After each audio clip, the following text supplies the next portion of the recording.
Well, good morning and welcome to Zen Fits, here broadcasting from Blackstone, Virginia, the center of the world, but then you too are the center of the world. The title of this talk this morning is Mini Mac and Me. What is, I don't know, my computer for the last since 2012 has been a Mini Mac. A Mini Mac is the little box Macintosh like that, and very neat. And so I got a new computer, because the old one wouldn't update to the new operating system, and but it's still a Mini Mac. And I've been writing about it this morning metaphorically. I think Macintosh calls it a Mac Mini if you look it up, but I call it a Mini Mac because the reference is to Austin Powers' Mini-Me. So when there's Mini-Me and then there's Big Me. So there's Mini Mac and then there's Big Mac. So, but what is Big Mac? And where is it, you see? If you're Mini-Me, we're all Mini-Me's. Where is Big Me? Or we're all mini minds, but where is a big mind? Oh, now we get into Zen. Zen is the inquiry into big mind. So anyway, you can see how we're connecting dots here. Mini-Me, mini-mind, mini-Mac, mini-Me, mini-mind, Big Mac, big me, big mind. Let's inquire into this. We need a lever. A metaphor is a lever. You know, there's an image of Archimedes' lever. If I just had a lever, I could move the world. And I have a little image of Archimedes with a lever, you know, and on the end of it is the world, you know. Or you can move mountains with a lever, with a metaphor. But we need to update our metaphors, you see, because most of the spiritual metaphors come out of the Bible or yoga stories of India or Zen stories of Chinese Zen, you know, and they're all, you know, standard. But what are the modern metaphors? Use our everyday world, our everyday mind to create the levers that will move the mountain or big mind. So let's carry out the color scheme. You know, this phrase has come about when I was writing with the Courier Record about Blackstone for 8 years, and one of the stories was about the bridge games that they used to hold here in Blackstone, a small Virginia town, which is kind of like mini England. So up until the current times, there were many bridge clubs. Boy, am I digressing. Bridge clubs in Blackstone where the ladies would meet and have a bridge game. And they did, when I was writing the stories, you know, they described that it was a great deal to set your house up for a bridge game, and you had to carry out the color scheme. That just struck my mind. Carry out the color scheme, which meant that the napkins and the flowers and the plates and all the decorations had to have a color theme that you carried it out. So when you came into the setting for the bridge game, there was an integration there. Oh, how integrated everything is. You carried out the color theme. So when I get into a metaphor like Mini Mac and Mini Me, I want to carry out the metaphor, carry out the theme, you see. So let's look into it. So if Mini Mac, we could say Mini Mac is my ego, your mini mind. Ego is a mini mind, you know. And but it's connected to big mind. And big mind, in this metaphor, you see, is the internet, is the servers, the printers, the whole system. When you buy a computer, you don't buy a little box, you buy a whole system, a universe. You know, there's the World Wide Web, the internet, all the electronics, all the power, the towers, the wires, the computers, the technology, the software creators, the hardware creators, the whole works. It's huge. It's big mind, a big brain, you see. And if you want access to it, you buy a little mini Mac or a little computer or a cell phone. This is a mini Mac, right? This is a portable mini. It's a computer. So yes, so we're the mini Mac, metaphorically speaking, then is kind of like the reflection of a mirror. The mirror is big mind, this whole vast brain, electronic brain, and then each little computer you see is a mini brain, which accesses the big brain, and the big brain accesses it. But it's an interconnected relationship, not a static one. You see, the old relationship with big mind, which used to be at the print media. You see, now print, a book, newspaper, is kind of like a mini computer in the sense that it accesses, or the whole universe of knowledge pours into that, let's say, newspaper, right? So you get the newspaper in the morning, and the whole universe of knowledge, the reporters, the newspapers, the interconnected news wires, the whole thing, you see, pours into that computer, into that paper. But you, in that world, the print world, you are in a passive relationship to the active news. The news is active, they're creating, writing, yada, yada, yada, and then it goes into the print. And you just receive it, you look at it, you receive it, but you don't interact with it. You can't interact with the newspaper and change the news. You see, it's passive. You consume it. You're passive, you see. Now that relationship is gone. The print world, which has been ever since the invention of the printing press, you see, has created a passive relationship with the big mind.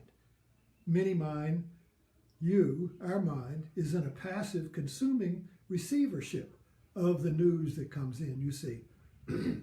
Now with the big mind, the electronic mind, you see, now instead of getting a newspaper to receive you get a computer or cell phone, and it's interactive. The paradigm has changed. The paradigm has changed. You see, that frames the way we relate to the world and interact with it and work and live in the world. With the mini Mac, metaphorically speaking, you see, I change the big Mac, the big mind, and the big mind changes me. Whenever I type in something, you see, I change, in a small way, the whole internet. And in the same way, the whole internet is changing me. So I change it, it changes me. This is an interactive relationship with reality. And my mini-Mac metaphor now is kind of like a way to get a handle on it. Because that's exactly what our mini-mind or ego is like. You see, it's an interactive with the world. In quantum, there's a story, of if the butterfly flaps in Brazil, it creates a tornado in Oklahoma. So you can type something on your little computer and create a tornado in America. People type a little conspiracy theory, and next thing you know, everything has changed. You see. So every computer, every you, is the center of the world. So when I open my talks, I say, Blackstone, Virginia is the center of the world, but then you too are at the center of the world. So in this world we're living in now, this new paradigm, each one of us is the center of the world, but we still look at the world in the old paradigm. Our common sense world of the print world that started with the Gutenberg printing press, you see. Before printing press, writing was calligraphy. It was a manuscript, it was art. And only the monks, the Catholic monks could write. You see, it was an art. Look at the old medieval scriptures, right? It's beautiful, it's calligraphy, it's art. The printing press stamps it out. You see. Every page, all names, then dictionaries were born, then grammar came in. Used to be, before printing, you could spell a word any way you wanted. Now everything is conformity. And the relationship changed with knowledge, with the world now. So you got a book, you got the whole, you got the world came in through the book, but you didn't interact with it. You see, you were passive. But now we're active. And this is a whole change in the way we see reality, but our common sense world, you see, hasn't changed. Why? Our common sense world hadn't changed since Copernicus. Before Copernicus and Galileo, people believed that when the sun rose in the east, it was circling Earth. It would rise, set, and go around underneath and come up again, like that. Then Copernicus and Galileo said, no. The Earth is orbiting around the sun. But we still say, sunrise, sunset. We don't say, Earth rise, Earth set, you see. Common sense, that's still our common sense view, is that the sun rises over there in the east and it sets over there. So there's a little contradiction between common sense, our embedded way of looking at the world, and what evidence shows. And the evidence shows what common sense often does not see. So common sense, you see, says I'm passive and the world acts on me. We just think this way. Oh no, somebody did something. I hurt. Who did it? Or my past. Oh, if only my mother didn't do this, or my father. Or if I didn't have those experiences, if the past was different, I would be different, you see. Freud worked in that paradigm. If you go back into your past and dig around there in the dirt, you'll find the cause of your problems and you can clean it up and you'll be okay. But the cause of you is in the past. You're passive. You're not doing anything. You're caused by the past. Or you're caused by God. Or you're caused by the devil. Or you're caused by your ego. Whatever. I'm innocent. I'm just sitting here. I'm passive. You see? That's our common sense way of looking at the world. But all that's changed. But our common sense has to catch up, you see. Now you are the world and the world is you. Now you are the center. But then everybody's the center. But then you have to change the way you look at space, you see. What do you mean everybody's the center? Well, just think about it this way. Are you in a room? I'm in a room. I'm in a foyer. And I look around and I'm at the center of this foyer. If I go in the living room, I look around. I, as the knower, I look around. I'm at the center of the living room. I go in my office. I'm at the center. I'm a moving center.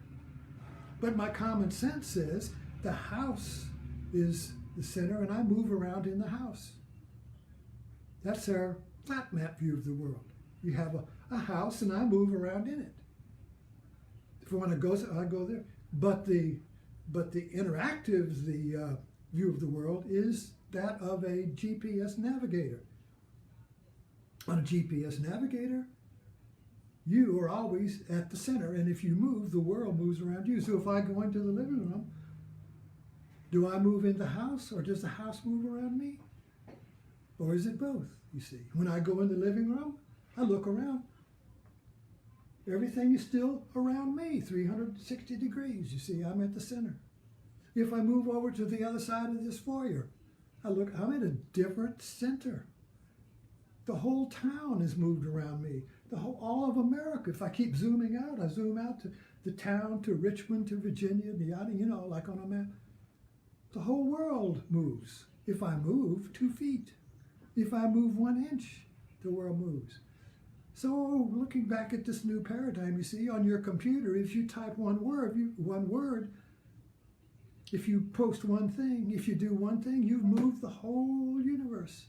You've moved the whole internet. But then the internet moves you too. Meditate on that. Thanks for dropping in. Oh, I'm sorry. I kicked my tripod. Okay.